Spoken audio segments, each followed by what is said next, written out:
O que você aprende quando te pedem para abrir a porta e deixar ir? Esta é uma das provocações da banda Tuyo, que nem sempre fala o que a gente quer ouvir. Aclamada pela revista Rolling Stone Brasil, mencionada no jornal americano The New York Times. Mas afinal, como fazer sucesso? Como chamar atenção em mercados competitivos dizendo o que a gente pensa? Para essas e outras perguntas, já sabe, um pouquinho de educação.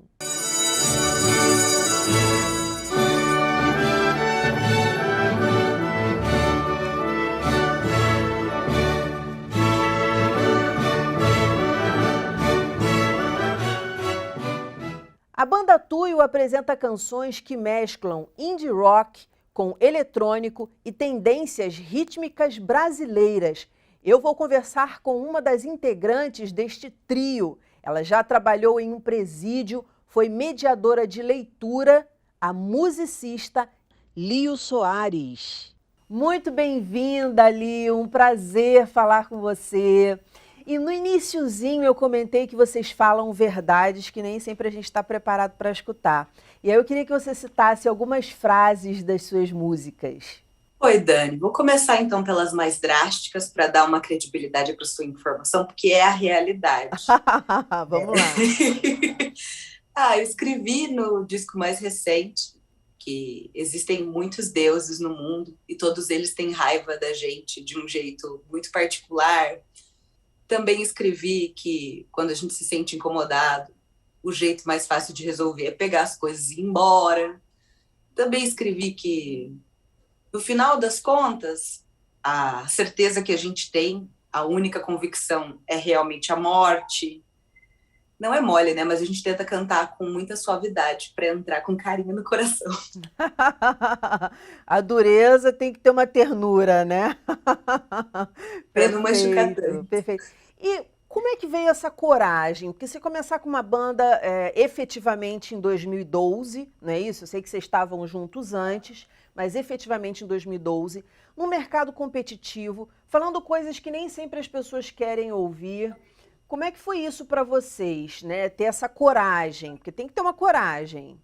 A gente estava conversando sobre isso um tempo atrás, sobre como a coragem se aproxima um pouco da ignorância, né? Que é o fato de que você tem lá uma lista de coisas que te deixam com medo e você deixa ela de lado, põe ali em algum lugar e vai com o medo mesmo, o famoso vai com medo mesmo. Eu sinto que a coisa começou a esquentar mesmo para nós, que as convicções de que a gente devia fazer o que a gente está fazendo hoje vieram em 2016, um pouco depois. Então eu sinto, Dani, que a internet me ajudou muito, e os meus colegas de banda também, a desenrolar uma coragem de frequentar um mercado super difícil, que é o artístico, que é super elitizado, super nichado, não foi feito para pessoas como nós, enfim. E a facilidade de manobrar esses arquivos de música, escrever, ver a música viva na sua frente, ver isso virar um arquivo e subir na internet de graça, eu sinto que isso vai encorajando a gente em pensar que é menos complexo do que se imagina. É complexo, mas quando eu era criança era mais. Lembra quando a gente tinha que ter um contato dentro da rádio, mandar a cassete, convencer alguém a tocar? Nossa, é. Eu sinto que hoje é muito difícil, mas quando eu sonhava com isso, lá quando eu era criança, era muito mais. Então, a coragem veio num tempo interessante para nós, acredito eu. E você falou gente como a gente. O que você quer dizer com isso? Dani, nós aqui partimos do princípio seguinte, que a gente sabe, pelo que a gente aprendeu, com a vida, com a escola, com os nossos pais, observando o mundo ao nosso redor também, que existe sim uma hierarquia de ideias. Tem muitas pessoas falando sobre o mundo e elas são muito parecidas umas com as outras sempre. E estranhamente elas são muito parecidas entre si, mas muito diferentes de nós.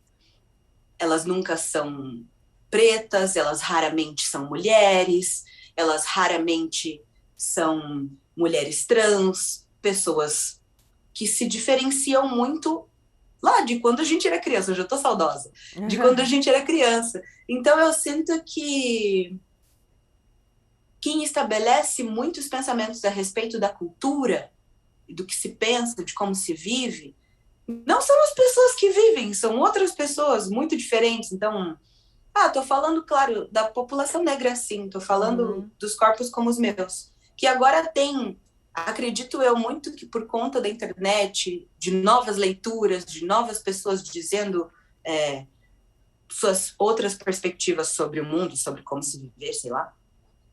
Eu sinto que com essas pessoas, com esse advento maravilhoso da contemporaneidade, de democratizar a informação, às vezes demais, Uhum. enfim, mas que isso providenciou para a gente um espaço de dizer coisa, porque, Dani, faz muito tempo que se fala sobre o mundo, sobre viver. A gente escreve Sim, sobre vida e morte, sim. sobre o absurdo que é existir, mas há muito tempo se fala sobre isso. Nada do que a gente está dizendo é novo. O que é novo É a é que voz. somos nós que estamos dizendo. Uhum. É a voz que Então, durante. está dizendo. Eu me lembro muito na universidade, quando eu precisei estudar os cânones, os grandes clássicos gregos, os grandes clássicos da literatura. Eu me lembro de ter passado por essas reflexões a respeito do que é a morte, do medo e da atração, do abismo, do desespero, de aflições humanas. E quem estava me contando como isso funciona era sempre um homem. Uhum. E é uma perspectiva válida, sim, mas eu tive a oportunidade, por conta das ferramentas contemporâneas, de entregar a minha perspectiva a respeito desse tema, o que é muito novo.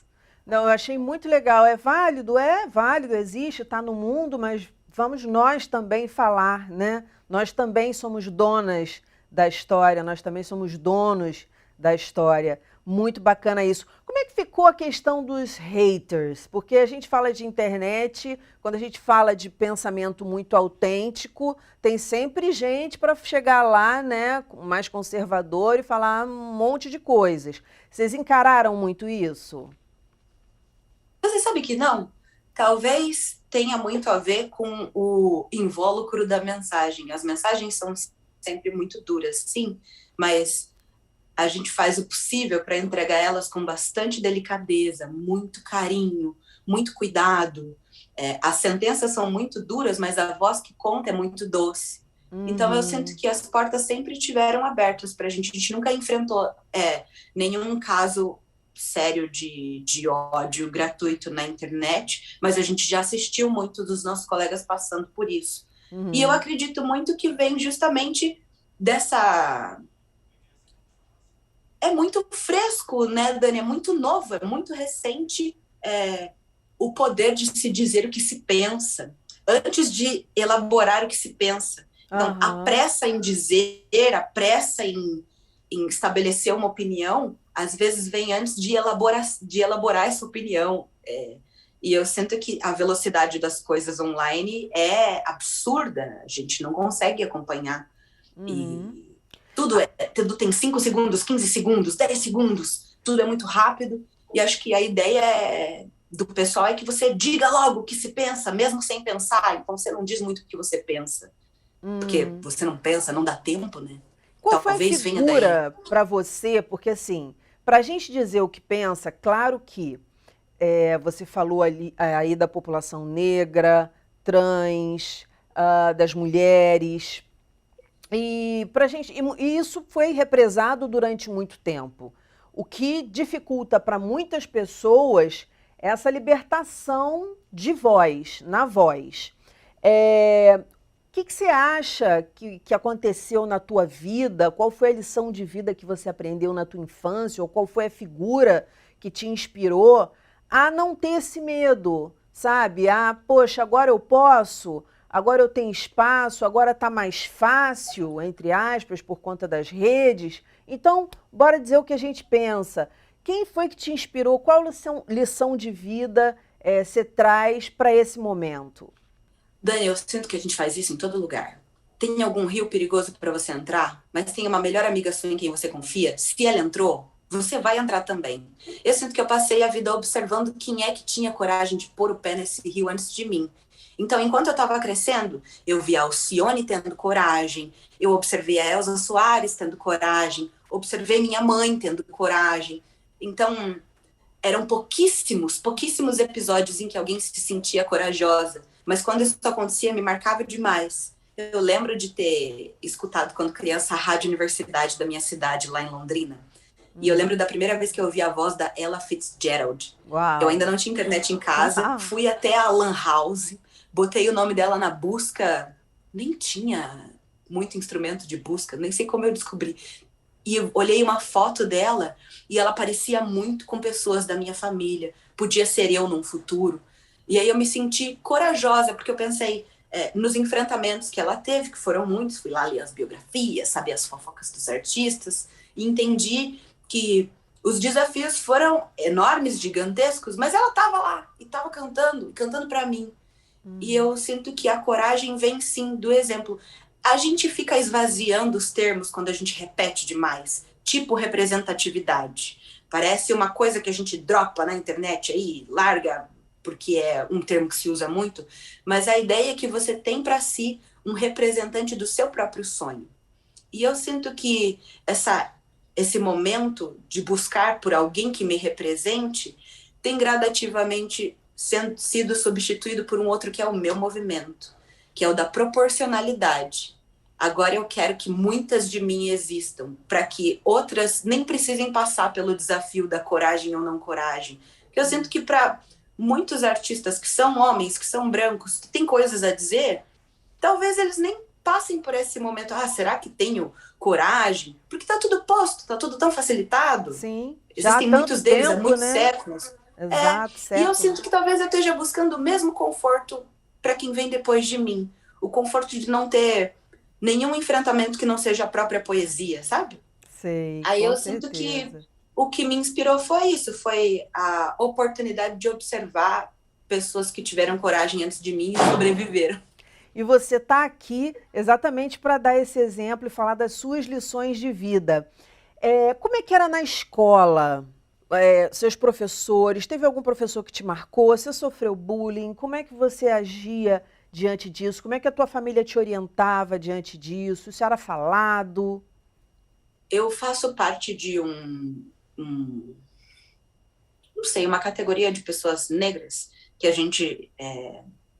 São super termos que eu precisei pesquisar para entender quem eu era, para dar nome para as coisas, né? Mas a gente consegue, de alguma forma, se aproximar um pouco mais do que é tido como o padrão, o foco, a pessoa importante a quem se deve ouvir, né? Então eu sinto que eu passei despercebida no silêncio por muitos lugares, desde criança.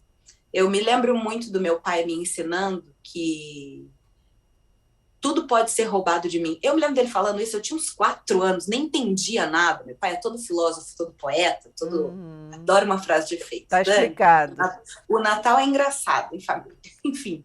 E ele me dizia muito que tudo que existe dentro da minha casa, tudo que eu possuo pode ser roubado de mim. A minha pele, a minha beleza, o tempo pode levar isso, mas o conhecimento que eu adquiro fica comigo para sempre, desde que eu consiga aliar bem a minha memória. E eu guardei isso para a vida. E acho que foi esse salva-vidas, essa boia que me fez atravessar toda a minha infância e a adolescência, observando como as coisas funcionavam ao meu redor, mas sem me colocar no vórtice do dano.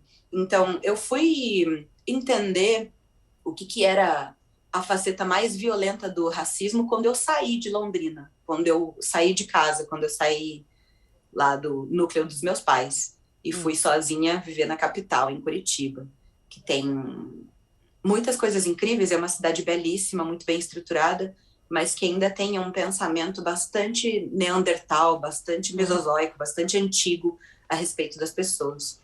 E aí esse foi um baita choque. Eu entendi que eu não era mais a moreninha do papai, eu era uma mulher negra sozinha numa cidade branca. E acho que essas descobertas foram muito doloridas. Eu queria ter podido descobrir que eu sou uma mulher negra de outras formas, mas eu me sinto confiante, mais forte, tendo plena consciência de quem eu sou e do que eu significo, onde eu tô.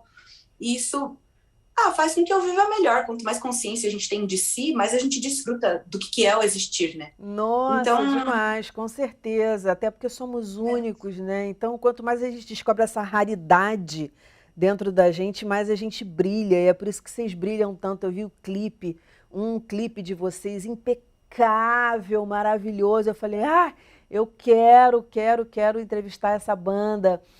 Mas quando você chega em Curitiba e se depara com esse cenário preconceituoso, vamos dizer assim, qual é a tua primeira resposta e de onde você atira? Porque a impressão que eu estou tendo é que você já tem uma primeira resposta muito positiva em relação a isso, porque eu já entrevistei pessoas que se calaram, que choraram, choraram aqui, inclusive, conversando comigo no estúdio, relembrando o passado, mulheres negras. Como é que foi para você? Como é que você reagiu a isso? Nesse primeiro momento aí que você se descobre uma mulher negra.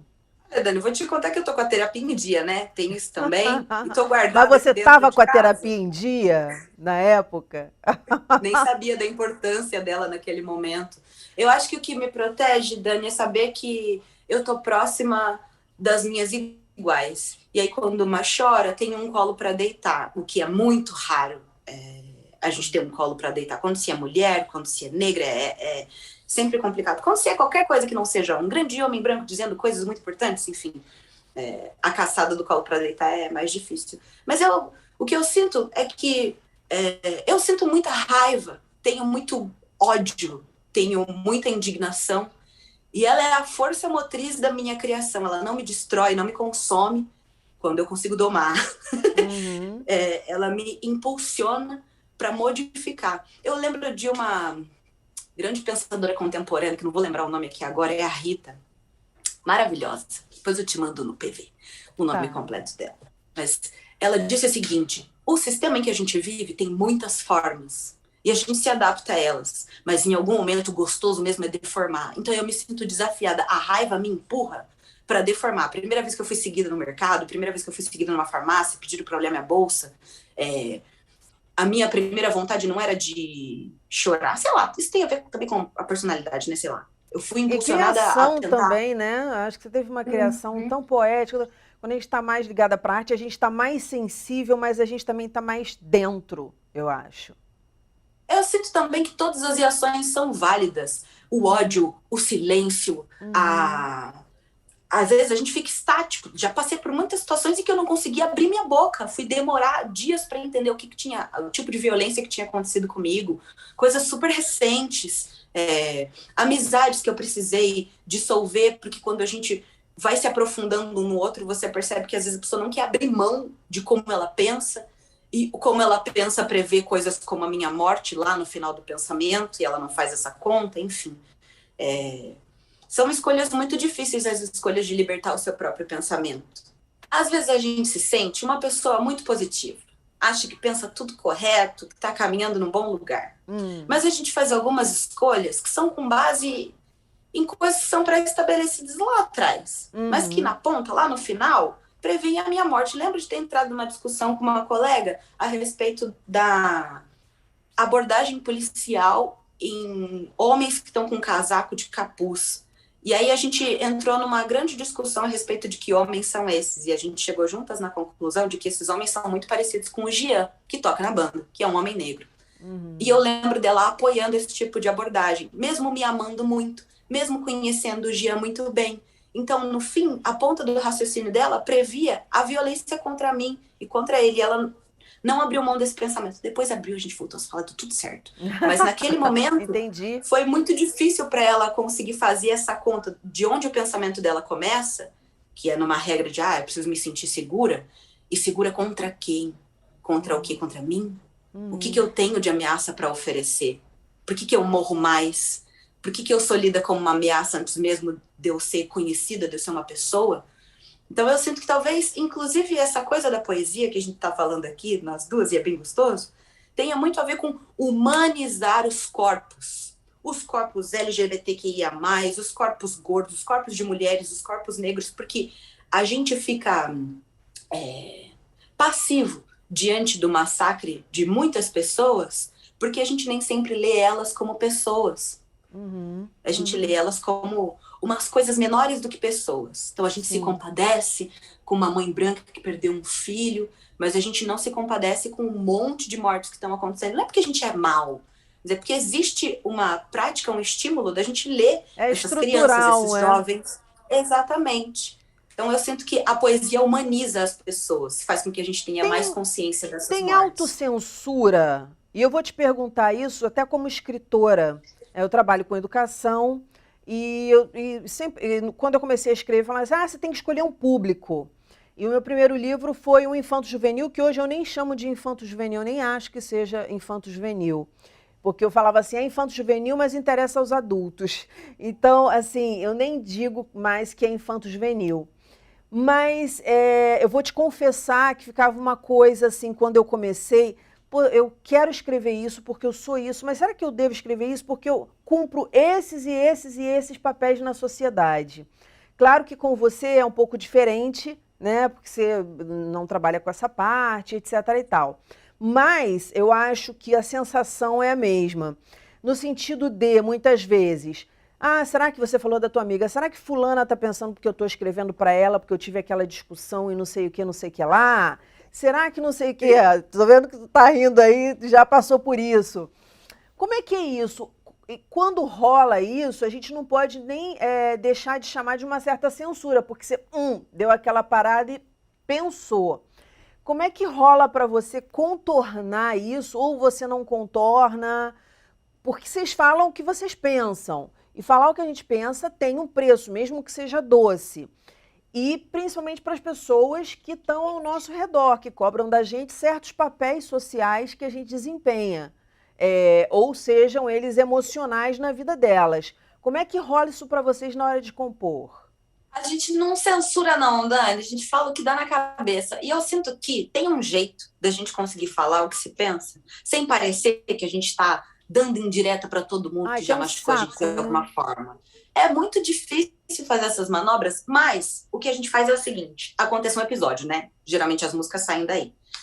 Sei lá, alguém morreu, brigamos com alguém, separou do namorado, voltou com o namorado. Ao invés de contar essa história como cronista, a gente conta como quem constrói uma metáfora, porque a gente também se protege. Porque eu Uhum. sinto muito que a metáfora, ela amplia o significado das coisas. Então, o que eu Maravilhosa. quero dizer está lá dentro, mas Uhum. existem mais coisas para serem ditas. Então, tudo ganha muitos desdobramentos. Então, eu queria contar, por exemplo, que eu achava um saco eu ter que sair de uma igreja para ir para outra religião. Quando eu parei de acreditar no cristianismo. Ao Uhum. invés de escrever, eu acho um saco que eu Uhum. tenha que sair do cristianismo e ter que ir para outra religião. Não quero Deus nenhum, não quero ir na igreja, eu quero dormir no domingo. Pode ser? Aí eu escrevi: tem tanto Deus no mundo, são muitos, e todos eles não gostam muito de mim, porque eu não acredito em nenhum. Uhum. Então eu sinto Ah, que tem muitas maneiras de dizer a mesma coisa com sem certeza. E as ficar metáforas, apontando para o outro. a poesia ajudam muito. Além de as pessoas terem que entender que quando o escritor ele divulga um texto, ou quando o compositor está cantando ali, ou coloca alguém para cantar a sua música, não necessariamente ele está falando dele. Óbvio que ele está falando um pouco dele, porque foi ele que construiu e você só constrói as coisas com os seus tijolos, né? Mas não necessariamente você está ali no lugar, né, falando. É aquela mulher que está, sei lá, chorando por um amor que foi embora. É aquele homem que não sei o quê. Não. De repente você tem um monte de gente ali, e eu vi isso escrevendo, eu vejo isso escrevendo, que às vezes eu pego uma personagem e essa personagem é 1 milhão de pessoas que eu conheci que estão compondo ali o que ela é. Não é uma. Às vezes alguém.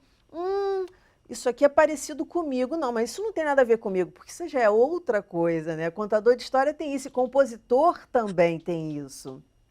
Então, muito legal você falar dessa história. Uma história que eu queria que você contasse, a gente está já no finalzinho do programa, daqui a pouco eu quero que você cante, mas de um trabalho que eu acho que você fez muito bacana dentro de presídios. Qual a lição que você traz disso? Porque o recorte desse programa não é ser uma entrevista comum. Uma entrevista comum existem várias por aí, né? Eu busco a diferença da mesma forma que a banda de vocês busca. Então, assim, qual foi a lição de vida, a inspiração ou a reflexão que te trouxe nesse contato com presidiários, trabalhando leitura?